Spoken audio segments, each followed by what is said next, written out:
Very good morning to one and all. As we all know that India is working towards its upcoming defense technologies, and for that purpose we have set out a technological perspective capability roadmap. This is a 15-year blueprint for visionary for the visionary leadership and as well as visionary preparedness of Indian Armed Forces, which is of a strong armed forces of 14 lakh military personnel currently serving.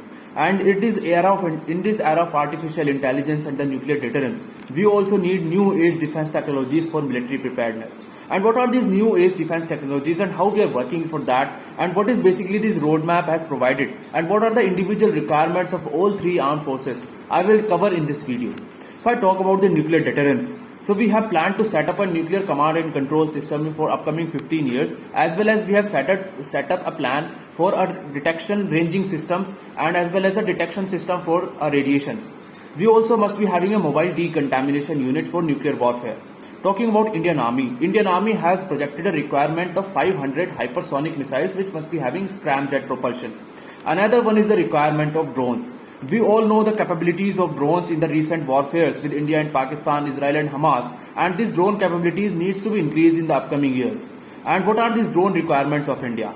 As in the previous videos, I have covered about the directed energy weapons, jamming capabilities, counter measures, electronics warfare, and as well as the new age drones which are currently under development.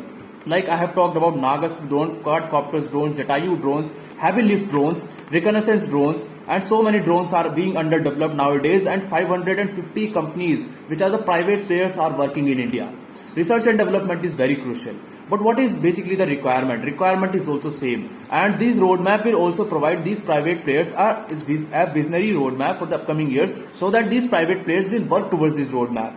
So the requirement of at least 150 drones in upcoming 15 years, and these 15 drones should be having a reconnaissance and deterrence capabilities towards CBRN. CBRN is a chemical, biological, radiological and nuclear warfare. If we detect the CBRN capabilities or CBRN attacks of enemy, definitely we will be able to deterrent that. So similarly, these CBRN detection system and such type of drones must be there in Indian Army. Second is the loitering munition. We also know the capabilities of loitering munitions which are used by India, like Harop drones, which is of Israeli version, Israeli origin. But such type of drones must be made in India in future. And we must work on towards these loitering munitions, which must be having a reusable warhead system as well as AI enabled systems, so that they must be working with anti-jamming systems as well. As we all know that jamming is a very important part of electronics warfare, and any systems that can be jammed by enemy, so definitely it is of no use. So we must be having the jamming system for enemy as well. And for that we need such type of drones with such type of radars and upcoming electronics equipment which can jam the enemy's aircraft and drones. So this was all about Indian Army requirement.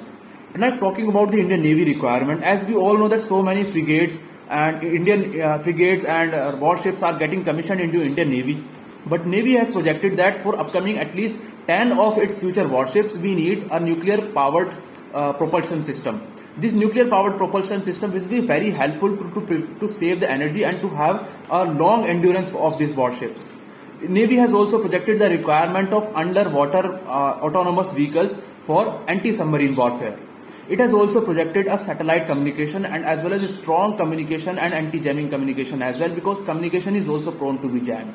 So this is basically the roadmap of Indian Armed Forces in upcoming years, and this roadmap is very important, and more research and development are required for our indigenous capabilities. Thank you.